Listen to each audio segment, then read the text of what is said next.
And we are back. This is episode number 70 of Kalibrated with Scott. I'm Scott, of course. Today I am joined by the one, the only Brian Berletic. Brian, how are you doing?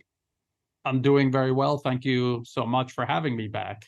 Yeah, no problem. Actually, before we get started, can you tell people where to find you at the beginning of the video instead of at the end? Because people know who you are, but let's give them your information.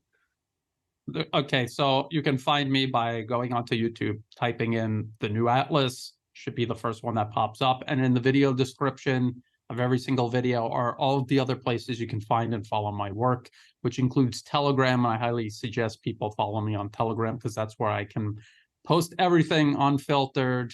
Articles, entire videos get posted there. You could watch them on Telegram instead of YouTube if you prefer, and you will not miss anything at all. So I would suggest doing it that way.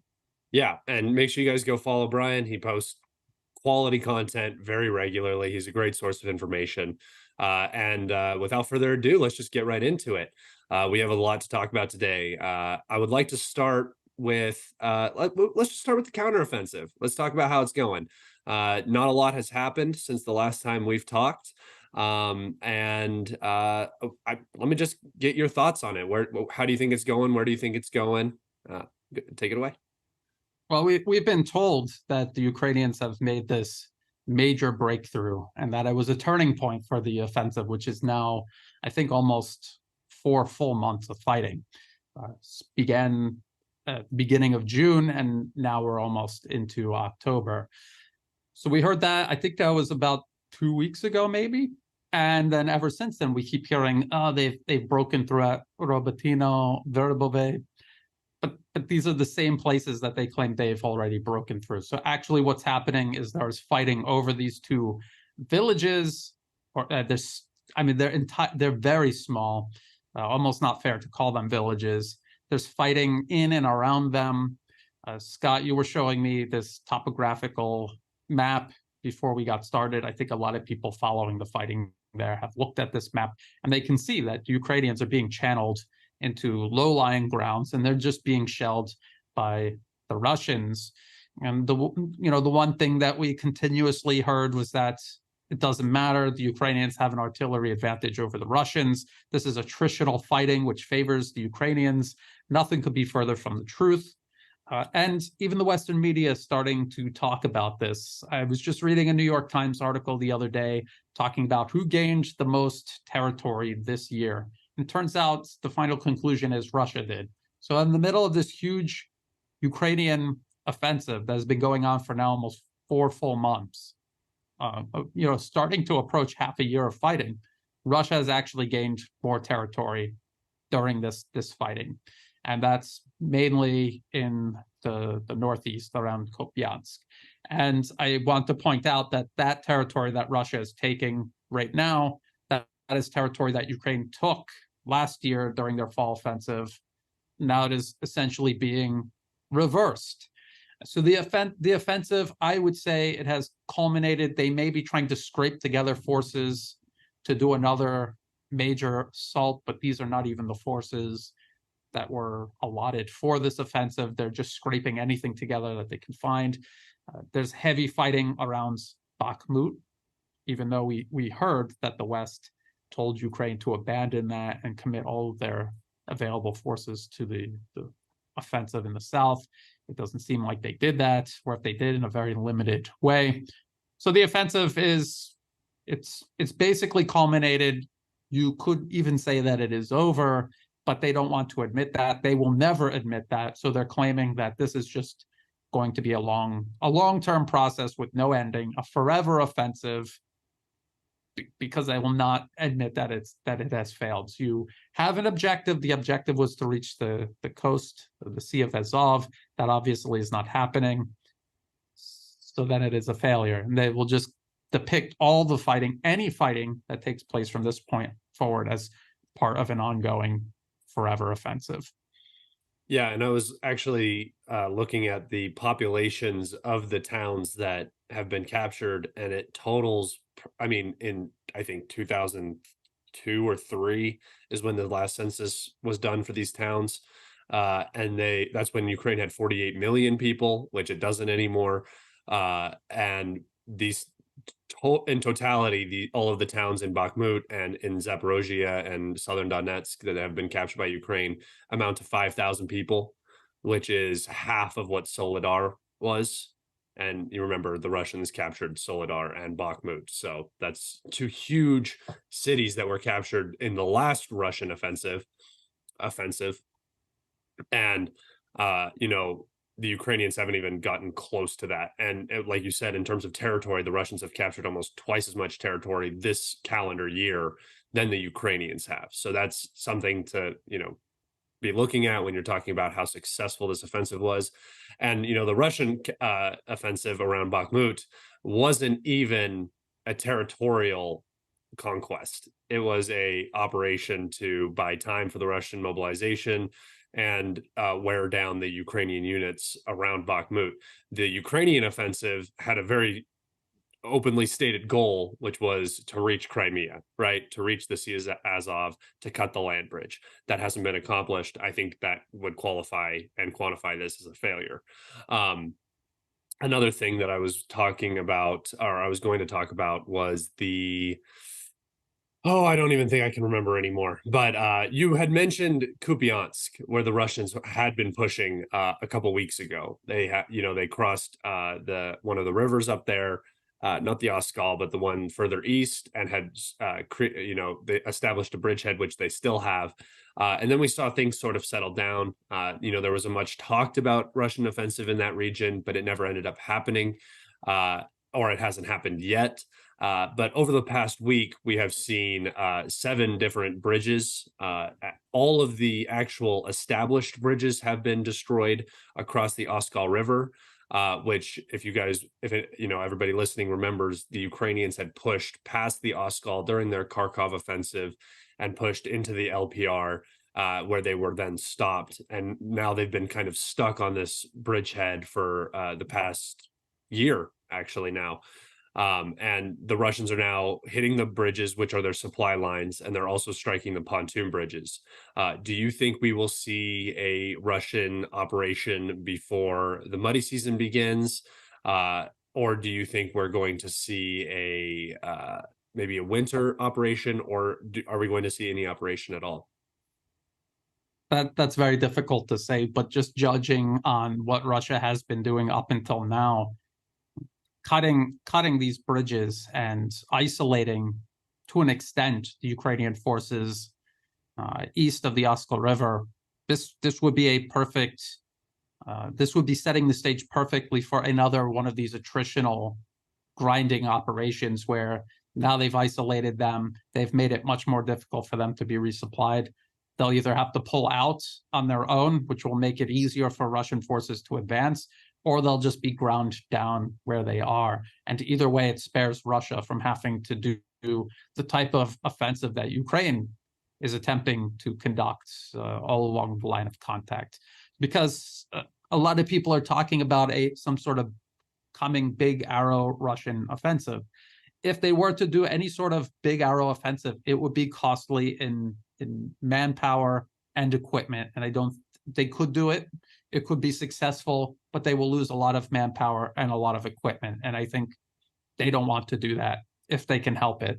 So they will commit to these types of grinding operations. They will try to refine this process to make it as efficient as possible. They will try to use the local geography to make it as efficient as possible. So I think that if I had to guess, if I had to choose what I thought they were doing, I would say they're setting the stage for another attritional operation around Kupiansk. I don't think they're in a huge hurry to storm it and take it. I think that's much more involved than I think a lot of people might realize.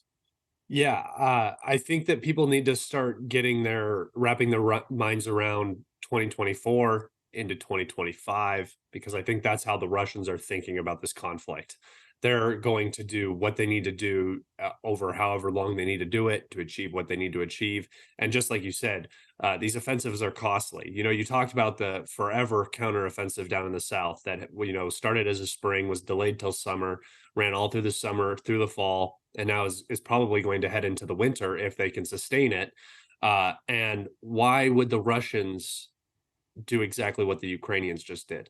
right? There's always a chance that Exactly. it fails, which would be a major setback for the Russian military effort in Ukraine.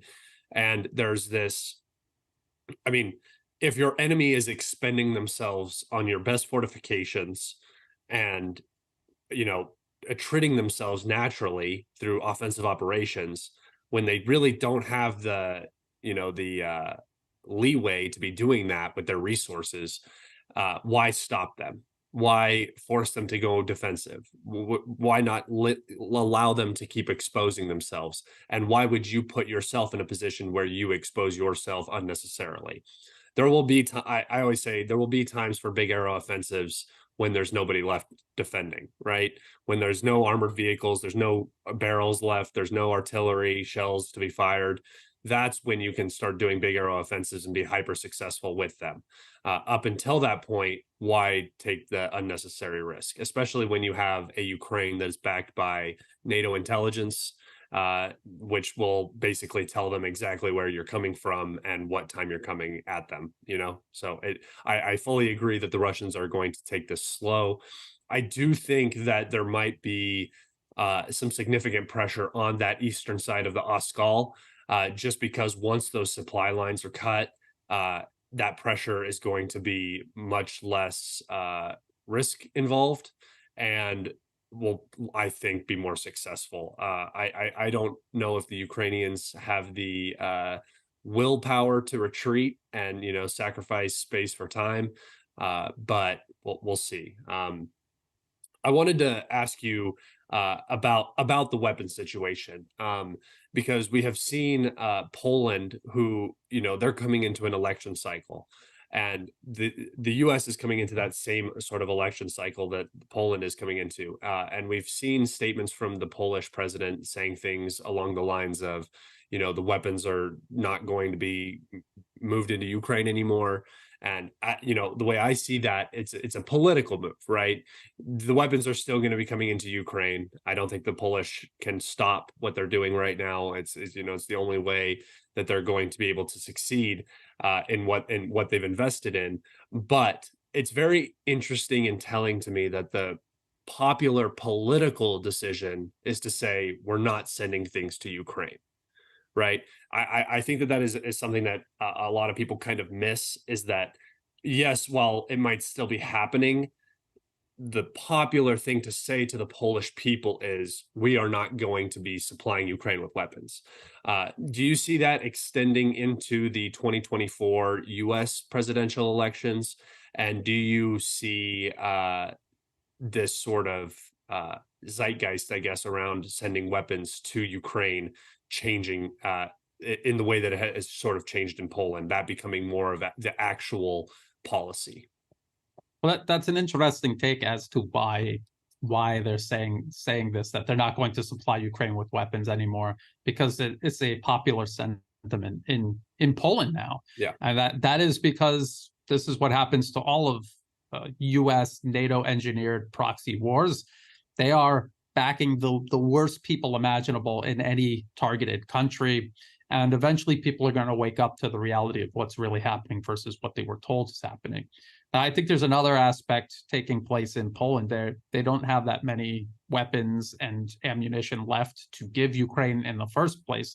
So maybe this is a way of resolving two situations with one solution. They say this, and it absolves them from emptying absolutely everything in their inventories, the newer weapons that they're now acquiring for their own military. And it also allows them to placate the population to a degree, although they'll still be compelled to send anything that they do have to spare to Ukraine and other forms of support. Remember, all of Ukraine's damaged weapons and vehicles get sent to Poland to be repaired and then sent back. So that is a massive element of this ongoing proxy war that Poland is playing a part in, that they will continue doing. If they shut that down, then I'll say something very large is happening politically in Poland. But until then, I think it's mostly because they're out of weapons and ammunition to send. Now, regarding the situation in the United States, a lot of these people, your observation might be much more on target with the United States. A lot of these people in Washington are quite okay waging wars abroad. They're quite okay waging a proxy war with Russia. A lot of them, if you even listen to them, right after they say, let's stop this proxy war in Ukraine, the next part of the sentence is so that we can wage war on China instead. So these people are dedicated warmongers. They're just having a dispute over who they should be waging war against at the moment. Some people say both. Some say let's finish Russia. Others say let's move on to China. Obviously, for America's best interest, people living in America, their best interests are served by all of these wars being promptly ended and a complete readjustment of American foreign policy. But we know that that's not going to happen, no matter who's elected. Yeah. And speaking of, the way that the U.S. is looking at Ukraine, we recently saw Zelensky take a trip and speak at the UN. He also made a trip to Washington where he spoke with Biden and had a meeting with Biden. And then he went to Canada where he had a very interesting parliamentary session that I would like to talk about. But let's start at the UN and this UN trip. It seemed lackluster. It just seemed very different from when he went last year, right? Right after the Kharkov and Kherson situations had unfolded in Ukraine, benefiting Ukraine. There was a lot of, vigor around the Ukraine project. We need to get them what they need. They're beating the Russians. The Russians are on the back foot. This is our time to strike, really send the support that the Ukrainians need. This time, it seemed like everybody was keeping their distance. Nobody was making any commitments. Zelensky did not look happy. Zelensky's, cabinet that was there with him did not look very impressed. They even used Zelensky in the crowd clapping for himself on stage because I don't think the actual scenes were as good for propaganda as the Ukrainians would have liked. So there was a lot of very sketchy stuff there. Then he went and talked with Biden, where basically nothing came out of that. We had some rumors of ATACMS being sent. We had some soft commitments for ATACMS being sent. But even to this day, about a week later, we have had no confirmation on ATACMS being sent. And in fact, the Germans are now starting to sort of backtrack on the Taurus missile that was talked about being sent, and ATACMS is basically kind of been downplayed, I think, by a lot of the media outlets. We're not hearing much about it at all. And then to Canada, where in the Parliament, they including Zelensky, gave a standing ovation to a 98-year-old Waffen SS veteran volunteer, I guess. He was just conscripted. He didn't have a choice. And he received a standing ovation for fighting the Russians, which, if you know anything about history, you should know instantly that if you're cheering for a Ukrainian who fought against the Russians during World War II, that individual is a Nazi. So that is a first red flag that I think most people should have known, which, I made a post about this on Twitter. I said, what I don't understand what's worse. Did they openly give a standing ovation to a Nazi, or did they unknowingly stand up and cheer for somebody when they don't even understand basic history? I mean, how many Canadians died in World War II fighting the Nazis? And now you're giving a standing ovation. So I would like to hear your thoughts about the UN, the Biden meeting, and then that parliamentary visit. Okay, a lot to cover here with the UN. I think it's a combination of things. You remember in the beginning, February 2022 onward, it was like a trend. It was a fad. Being pro-Ukrainian, getting out your Ukrainian flag, putting it in your profile, that was the cool thing to do. But after all of this time, there's other things going on. People are bored with it. There's no more enthusiasm. Plus, the reality of the situation in Ukraine, even if you are still supporting Ukraine, but you're looking at what's going on, Ukraine is losing. The Western media admits Ukraine is losing. The Western media is beginning to admit that there really is no way for Ukraine to win. And if you're a leader of another country that is not directly involved in this proxy war, well, we saw a lot of those countries were trying to remain neutral. They did not want to get dragged into this. A lot of them supported Russia openly, or maybe not so openly. Others began pivoting one by one toward Russia, China, BRICS, multipolarism, as this conflict has ground on. And there were a lot of things that the United States and the European Union did to Russia that served as a catalyst for that. Alexander Mikiras points this out all the time on the Duran, on his program as well.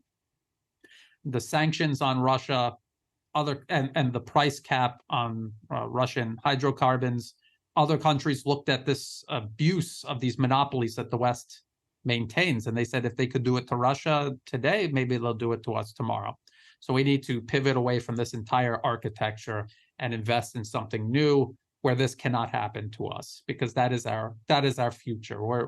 If they could do it to a large and powerful country like Russia, we don't have as much power and leverage. They'll be able to do it to us even easier, and that goes for energy, financial systems, everything, insurance, even. This is played out across all of these different industries and instruments. So I think that's probably why when Ukrainian President Zelensky was in the UN, people are not enthusiastic about it. He's losing a proxy war. The veneer is peeled off, and people see that their future connected to Ukraine is going off over the cliff with Ukraine. And then Zelensky goes to Washington. He goes to Washington. There was no appearance in front of the U.S. Congress. That was prevented from happening. No enthusiasm there anymore. He meets Biden, just as you say. There really was nothing that came out of it. We heard these ambiguous commitments regarding the ATACMS. Again, I've pointed out, even if they send the ATACMS, even if they send the ones that Ukraine has been asking for, the unitary warhead with the 300-kilometer range, it's not going to change anything for Ukraine in the outcome. It's not going to. Just like the Storm Shadow and Scalp, if Germany sends the Taurus and the ATACMS are sent together, it's not going to make any difference. So this is the U.S. And again, a lot of people are saying they don't want to spend any more money on Ukraine. They have plenty of money to spend on Ukraine. The problem is they have no more weapons to send Ukraine. And the military-industrial output of the collective West simply is not up for this type of conflict, sustaining this type of fighting. So then Zelensky goes to Canada, and Canada is a U.S. proxy, a vassal in many ways, and they're willing to part with their dignity and any semblance of sovereignty, and they're willing to go through the motions, bring Zelensky into the parliament, let him speak, pretending like it's 2022 all over again. I was watching the CBC rerun. I wasn't watching it live, but they were introducing it like it was a sporting event or like a Christmas Day parade or something. It was ridiculous. And then in the middle of his speech, again, all of these recycled platitudes that have no connection to reality. The same goes for the Prime Minister of Canada, and then the Speaker of Parliament, the head of the Canadian Parliament, is trying to connect what's going on today to World War II. And he did make a very relevant connection, I think, because as he was talking about Winston Churchill having before appeared in front of the Canadian Parliament, just like President Zelensky is now, and then he decides to honor this World War II veteran who he very clearly introduced as a Ukrainian, like you said, a Ukrainian who fought the Russians. And when I heard that, I just it's such an odd thing to say. And when you're talking about World War II, it's always they fought the Japanese, or they fought the fascists in Italy, or they fought the Nazis. Yeah. I've never heard anyone talk about and celebrating someone who was fighting the Russians during World War II, because everyone fighting the Russians in World War II were Nazis. It's plain and simple. So he was a Nazi. He was a volunteer for the Waffen SS, the worst of the worst in the Nazi Germany structure, politically and militarily. And he's someone who has been apparently involved in Canadian politics for a very long time, and he appears to be part of a much larger group of known Nazis who were deliberately brought into Canada, along with the US and Europe, as part of this force, this vanguard they wanted to create against the Soviet Union during the Cold War. And this is something that they cultivated, the US and its allies cultivated very deliberately inside Ukraine itself. And when they weren't able to, because of the Soviet Union, Ukraine being part of the Soviet Union, they cultivated this extremism in these communities that had moved to places like Canada. And then they re-exported this extremism back to Ukraine after the fall of the Soviet Union.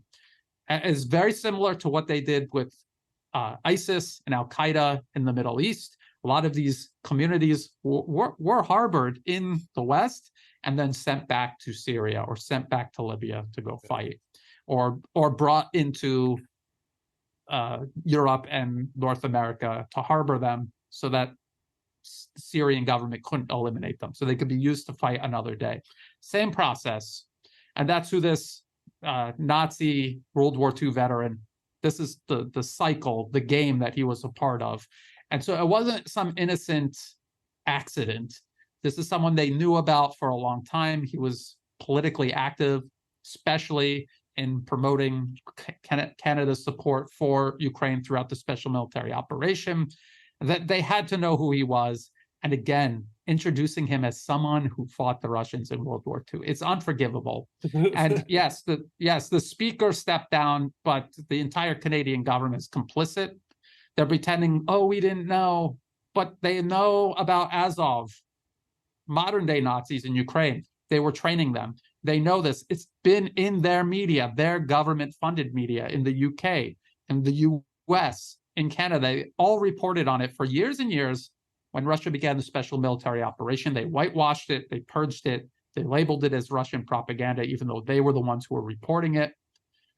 In the US Congress, they talked about Azov specifically and how they could not be allowed to receive weapons, funding, training because they are Nazis.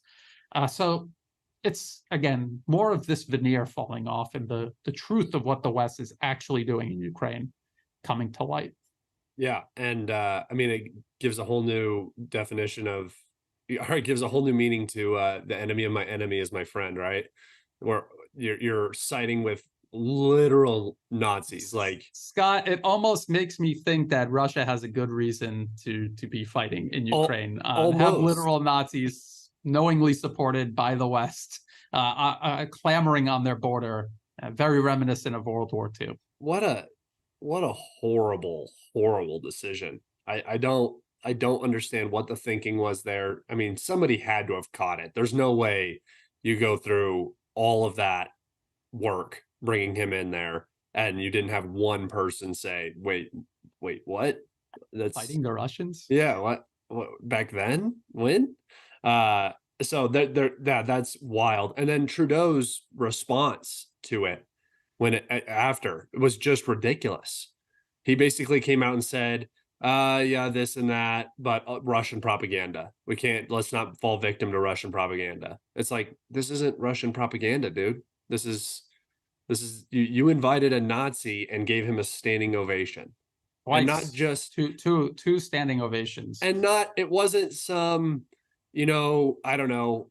I think that there's degrees to the Nazi party, right? If you're Volkstrom defended Berlin, that's different than being a Waffen SS soldier. I mean, those are two, and they brought the worst of the worst into the parliament and gave him a standing ovation.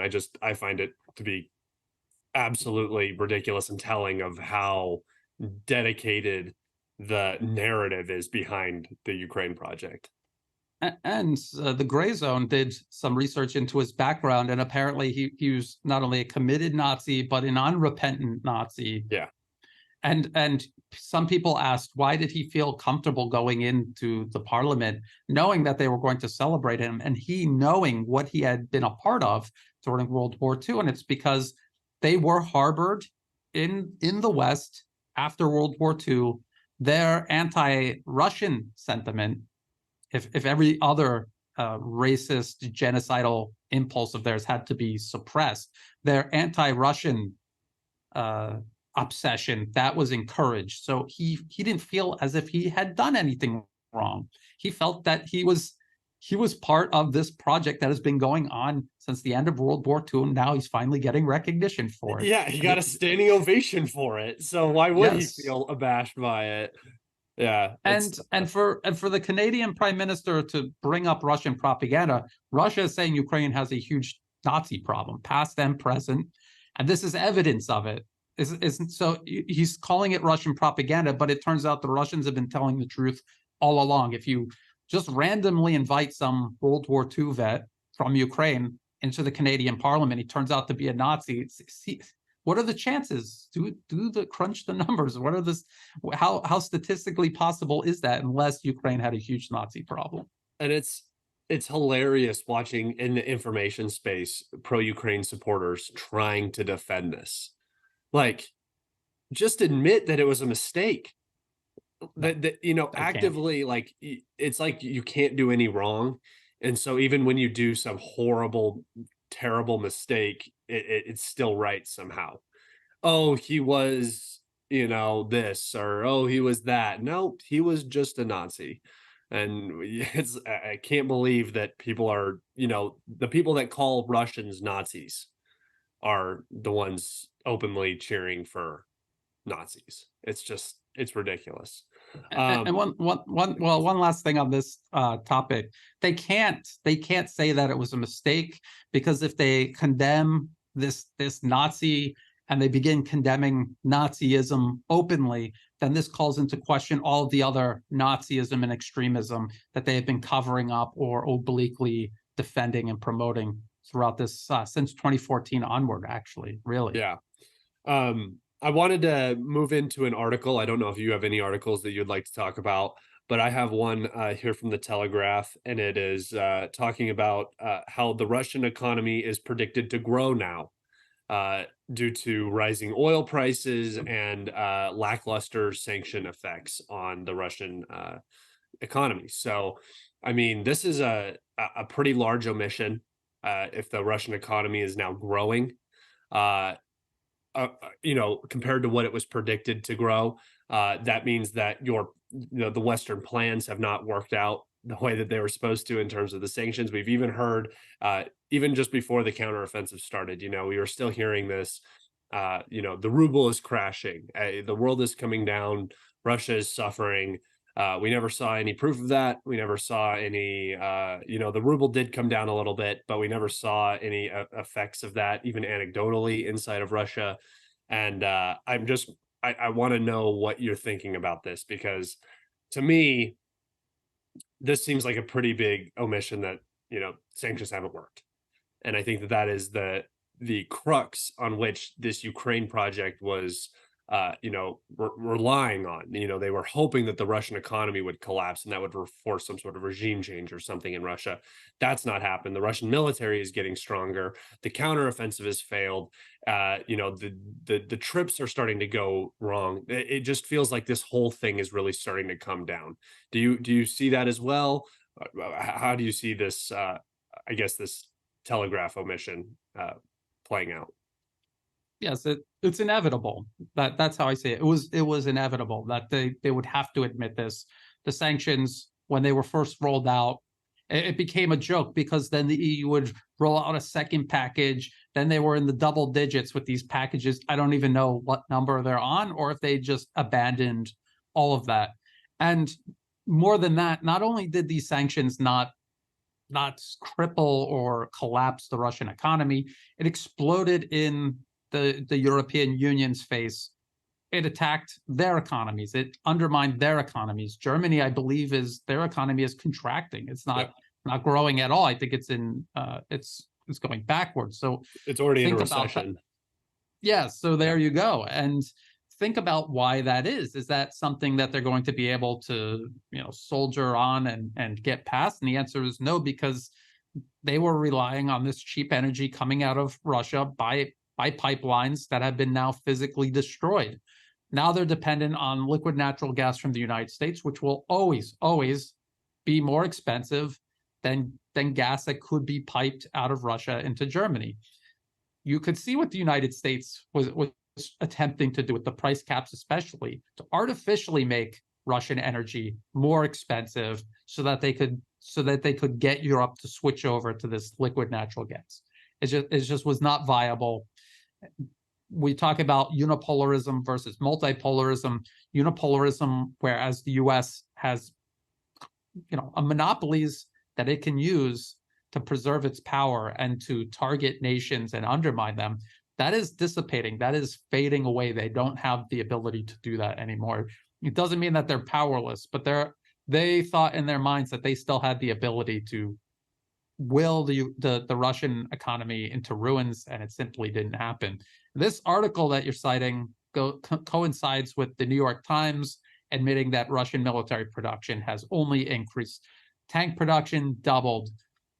Russian ammunition production 7 times larger than the West. Not just US or the UK, the West altogether, collectively. Up to 2 million rounds of artillery ammunition being made per year. That's what they say. It could be more. It's probably more than that. And as I pointed out many times, that is more than the US and EU combined if and when they expand their artillery production between 2025 and possibly as late as 2028. So this is a huge problem. They couldn't cripple Russia's economy. Russian military industrial production is increasing. The country is becoming stronger. Not just that, beyond just Russia. Russia's relationship with the rest of the world is changing. Fundamentally, it's changing. And they're changing collectively the structures, again, that the US had monopolized and used to preserve and expand its power.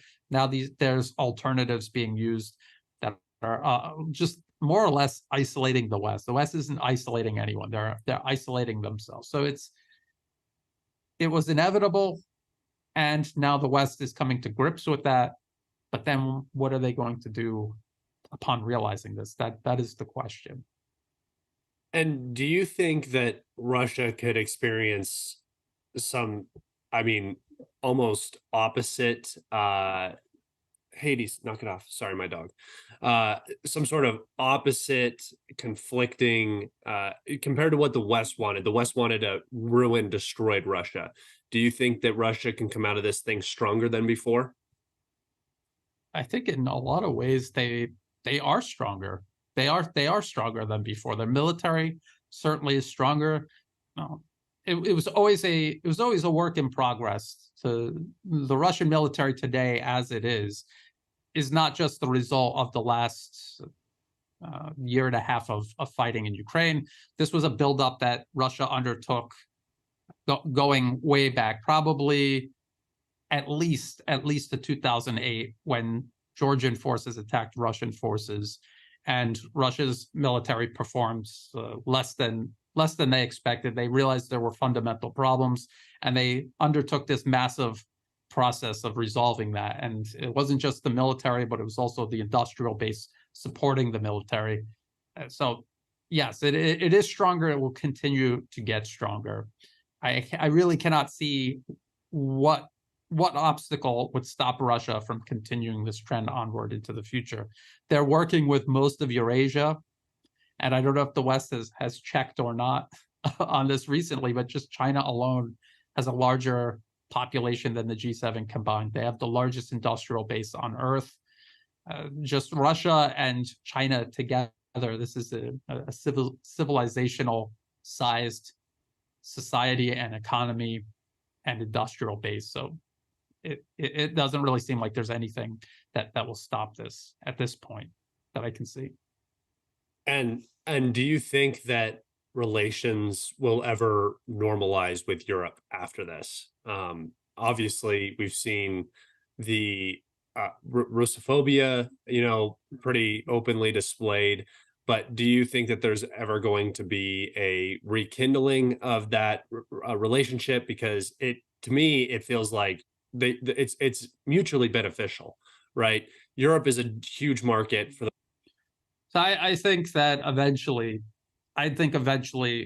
Europe will be back in the fold. They will join the rest of Eurasia and move on into the future. That will inevitably happen, I do believe. Yeah. You could even see Russia and also China going through extra effort not to burn all sorts of bridges with Europe, and even to a certain extent with the United States. They understand that the current circle of interests driving U.S. European foreign policy, these are interests running a very unsustainable system that is eventually going to collapse. Someone else is going to displace them, take over, and maybe they'll be able to work with them. And if you remember, before all of this came to a head, the Nord Stream 2 pipeline was being built.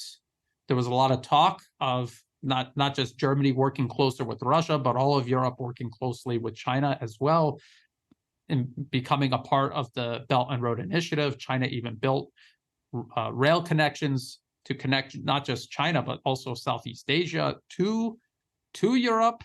And so there was a lot of hope that even then it would have happened. Europe would have gotten out from under the shadow of U.S. hegemony cast over them since the end of World War II, and they would finally have an independent foreign policy that served Europeans' best interests rather than Washington's interests at the cost of Europe's best interests. It could happen again, and I think Russia and China are very much of the mind that they would like to see that happen, and they will put in extra efforts to keep that possibility open in the future. However far in the future, I don't know. Yeah, and that, I mean, you're talking decades, right? Does that seem fair to you? It's hard to say, because who would have thought that Saudi Arabia and Iran would have repaired their relations so quickly? Yeah. There's a lot of things that are changing geopolitically at a much faster pace than I ever imagined. So I really couldn't rule anything out. But you have to see the interests that are in power right now, you have to see them displaced by circles of interest who have a constructive vision for their countries and their regions within the rest of the world, rather than imposing themselves on the rest of the world. This is still a mentality that is persistent in Washington, in London, and in Brussels, and then, of course, obviously in Paris, Berlin. This is a mindset that they still have not gotten around, and until they do, I don't think it'll be possible. Yeah, I agree. There'll definitely have to be some fundamental shifts in thinking for that to occur, and probably some fundamental shifts in leadership. That's all I have on my list. Do you have anything that you wanted to touch on? Anything going on in Thailand? Anything that you wanted to, get out? Well, maybe to go back to the situation in Ukraine, we were talking about Russia possibly launching an offensive, or how long is the conflict going to continue? That it seems poised to be a very long war. We have to remember that Russia is systematically degrading multiple Ukrainian capabilities across the board. They're working on degrading Ukrainian air defense, and this is something that they've been very successful at.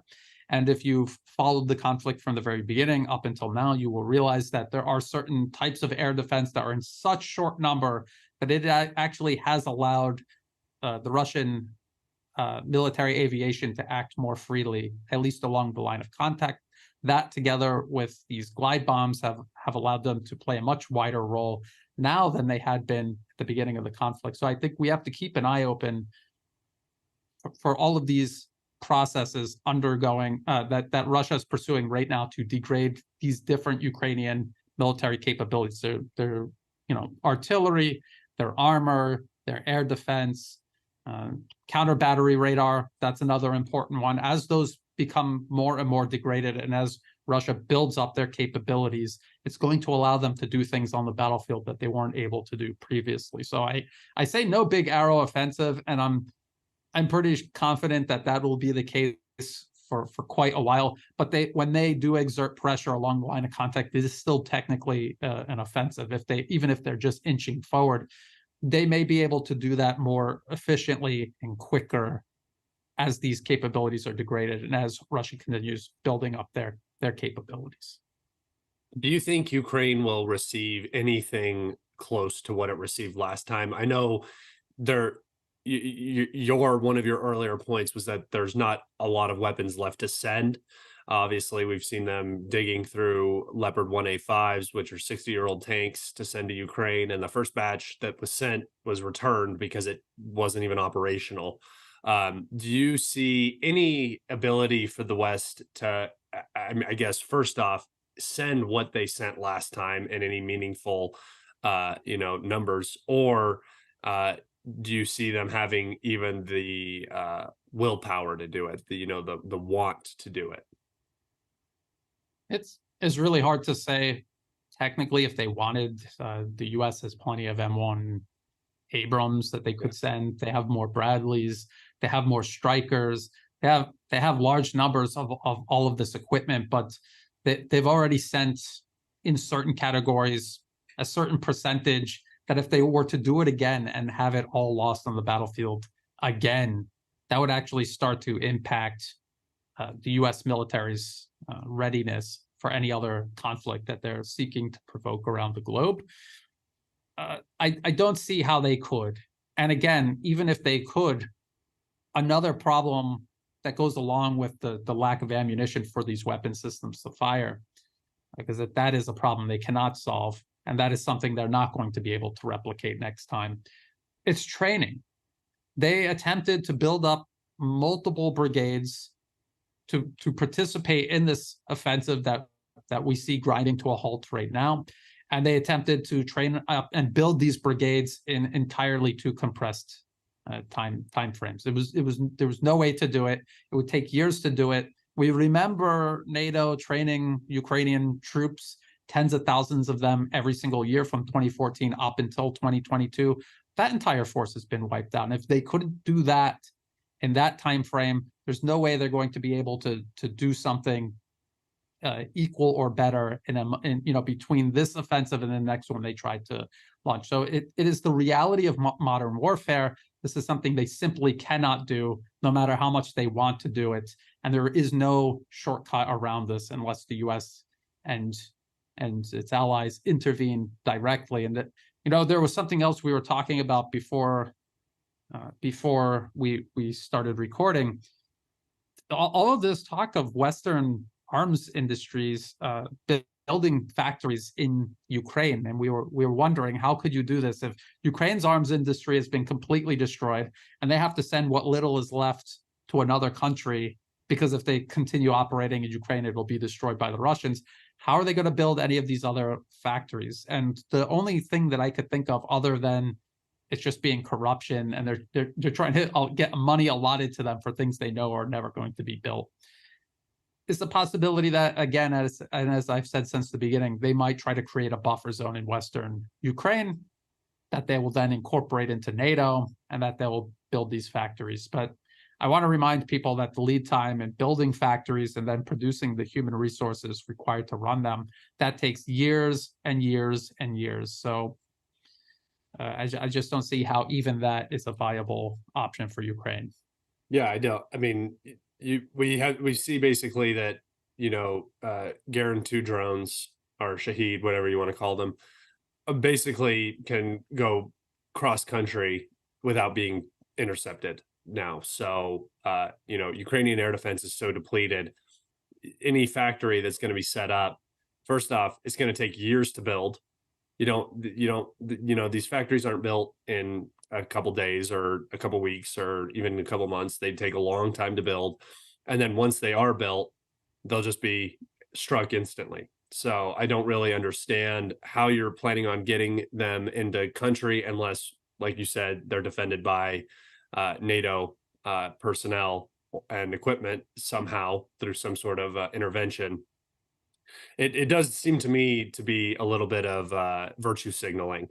Oh, we're going to build these factories. We're invested in Ukraine. We want this to happen for Ukraine. We want Ukraine to be independent.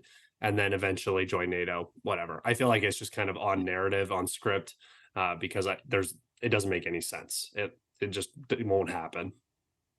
Yeah, and the West is struggling to expand their own military industrial production. So if they can't even do that in a timely manner, how are they building entirely new factories in Ukraine? Who's going to work in these factories? It's funny It just also. boggles the mind. Yeah, it's funny also to think the Western countries are going to pay for the factory to be built because Ukraine can't pay for it. Ukraine is literally on life support from the West. So they're going to build factories in Ukraine. They're going to hire Ukrainians to work in these factories. And then they're going to produce munitions on the Western dime that will then be donated to Ukraine for free. It's just like, why not just build the factory in your own country if you're going to do all that? And then you'll have it after the war if you end up losing. It literally makes zero sense to me. No, very little of what the West is doing right now regarding Ukraine does make any sense. And that's the scary thing. You have these nuclear armed Western nations who have triggered this proxy war. It is going very badly for them. Are they going to escalate in an unpredictable way, or is this going to collapse like Afghanistan did, Vietnam did before that? Iraq is still, and Syria is still in some sort of frozen state, more or less. Is it going to be like that? I don't know. And again, this is something that we have to continuously keep an eye on. And we saw, it's very clear from the Russians how they're thinking. Lavrov at the UN, I think it was a Security Council session, basically said, we don't mind coming to the table. We'll negotiate with Ukraine. They've made it illegal to negotiate. So how are we supposed to negotiate with them when they won't even negotiate? Obviously, 1991 borders, that's ridiculous. Obviously, full Russian withdrawal is ridiculous. That's just, basically saying we lose, you win. That's a ridiculous negotiating place. So we're willing to negotiate, but we will not implement a ceasefire.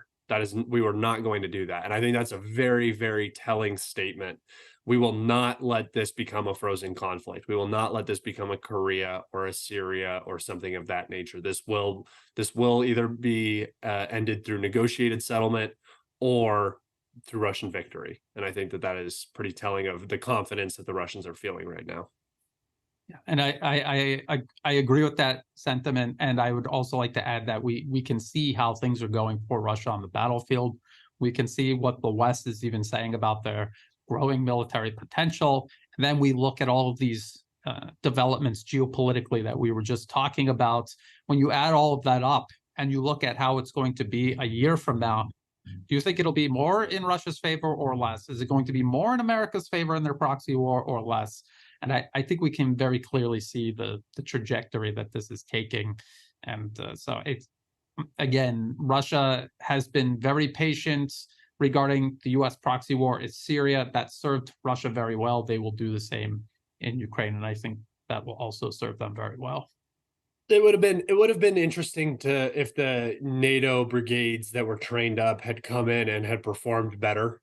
I think it would have been much more interesting to see how the West would have responded. I think that there would have been a lot more focus on getting more men into these Western countries to train and send them off. Obviously, the equipment running out of stuff to send is an issue, but I think that one of the major letdowns of this Ukrainian counteroffensive was that these NATO trained brigades just did not perform the way that they were expected to perform.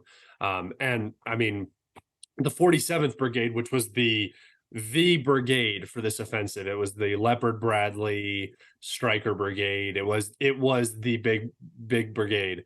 Has just been taken off the line of contact because of combat ineffectiveness. I mean, they've just sustained such high losses in material and manpower that they can't stay on the front line anymore. So if that doesn't give you a sign that this counteroffensive has culminated and likely ended, then I don't know what else would, honestly, at this point. And if you and I could tell, because we had been talking about this long before the offensive was launched, that it was going to be disastrous for all of these reasons that now the West is admitting, and they had to have known. And you Yeah. have to ask yourself, why did they go ahead and do it anyway? But I guess you can say the same about Afghanistan, Iraq, Syria, Vietnam, even. A lot of people understood that it was a hopeless case, and the problem is people that understand these issues fundamentally and are telling people in Washington and on Wall Street that this is not viable, but they don't care because they have this political agenda that they have to push forward. There is no alternative to it, and they don't care if the facts on the ground line up with it or not. So we've seen this process repeat itself over and over again, and that is a product of this entity that the United States has become corrupt, run by special interests who are obsessed with profit and perpetual expansion. And as they grow in power and wealth, they become more and more detached from material reality. This is an irony, and it's unfortunate, and it's repeating itself again in Ukraine. Yeah, and it just feels like a dead end, and Yes. like honestly like a cornered animal.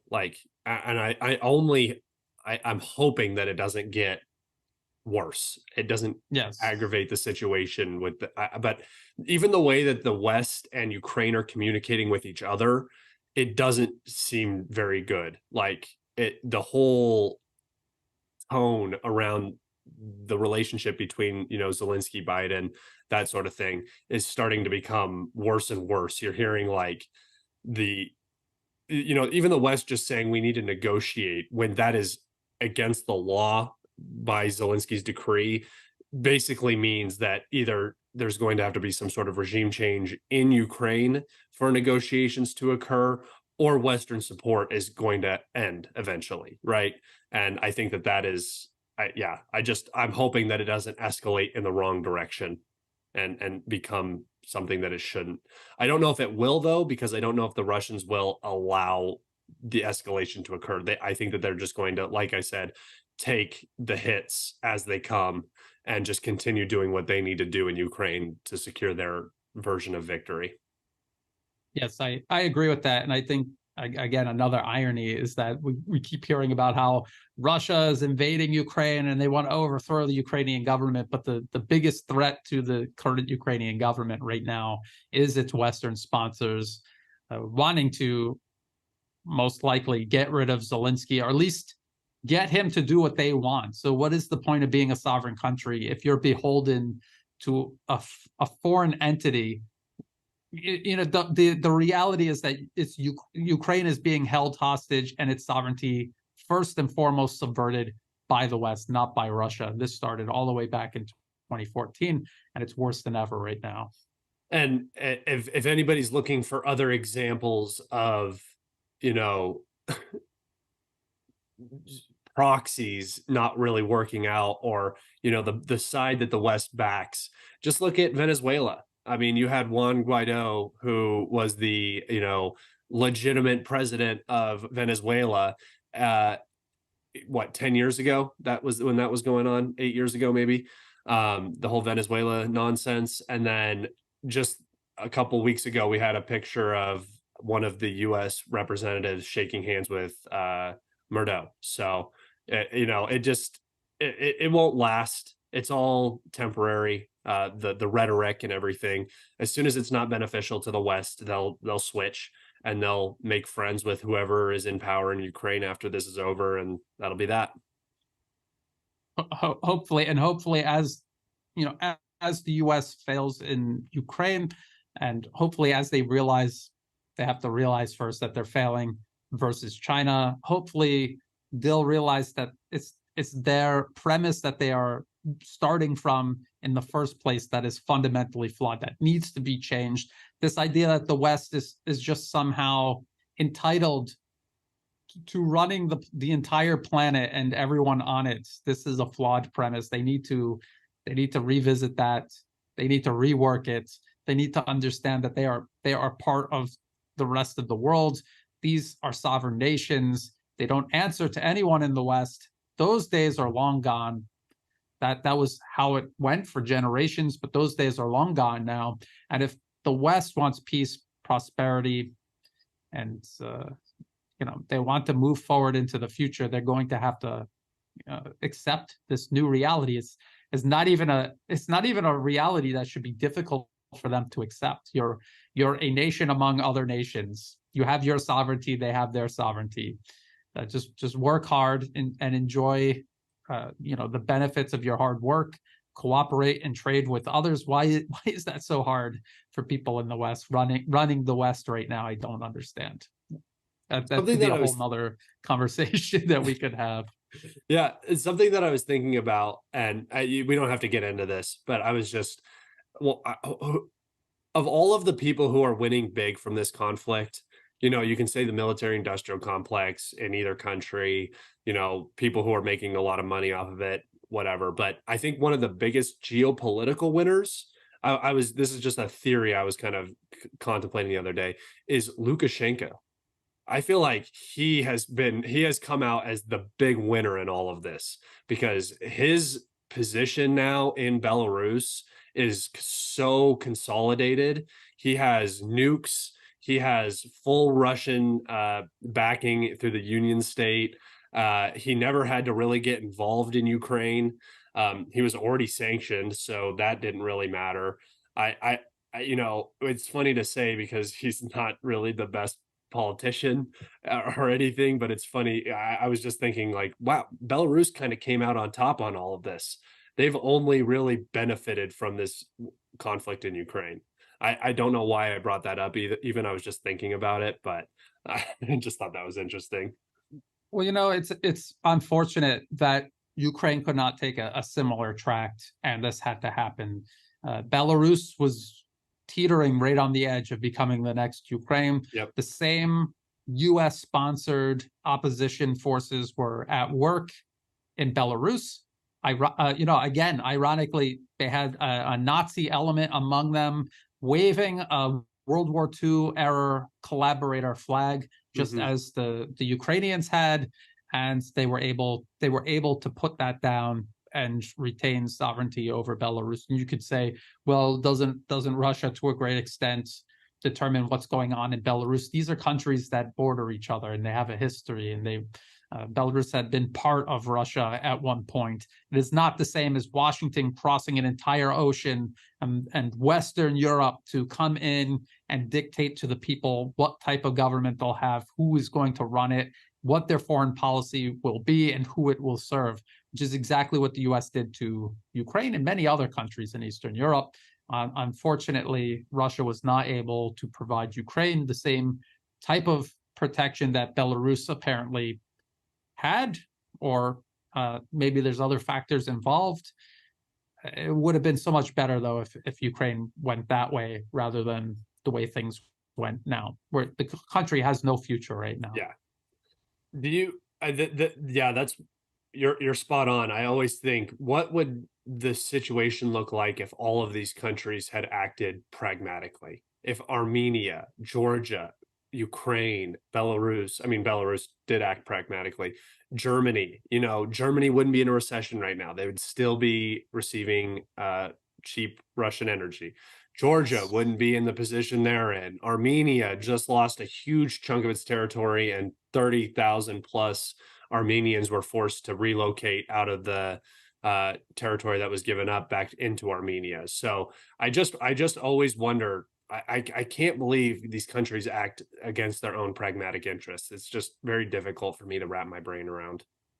This is why the United States has the National Endowment for Democracy involved. Their whole goal is to cultivate an opposition that will serve Washington's interests at the cost of their own best interests. And I've seen it play out in one country after the other after the other. There's no one in Armenia who would have done that. The U.S. had to create an opposition and find someone who would never have gotten into power on their own. They prop them up. They put them into power. They know these people crave power and will do anything for it. And so this is how they get them to make irrational decisions at the expense of their own country's entire future. And I watched them put together an opposition like that here in Thailand, and they were so eager to just destroy everything Thailand has achieved over centuries, really. Destroy things that Thai people have achieved over centuries and the peace and prosperity that they enjoy now. They were ready to just destroy all of it because the US built them up. And this is what they had to do in return. They had to commit to these types of policies, cutting Thailand off from China, turning themselves into a battering ram against China, canceling infrastructure projects, dumbing down the education system so that Thailand could not be a sovereign nation anymore. It would have to be dependent on the United States. So it's a process that repeats itself. Ukraine didn't manage to get out of that process. Belarus did. Armenia apparently no. Yeah, and I just hope that it doesn't continue. I hope that people look at Ukraine and learn a lesson, but I have a hard time thinking that's going to happen, considering that this has happened multiple times before in the past. But I think that's where we're going to leave it. Thank you, Brian, so much for coming on. Obviously, everybody go check out Brian at the New Atlas, and make sure you follow him on Telegram as well. He posts all of his videos there. So in case we get deleted off of YouTube, all of Brian's content is right there. My content is all saved, so I'll be able to re-upload it, and I should probably start uploading it other places just in case.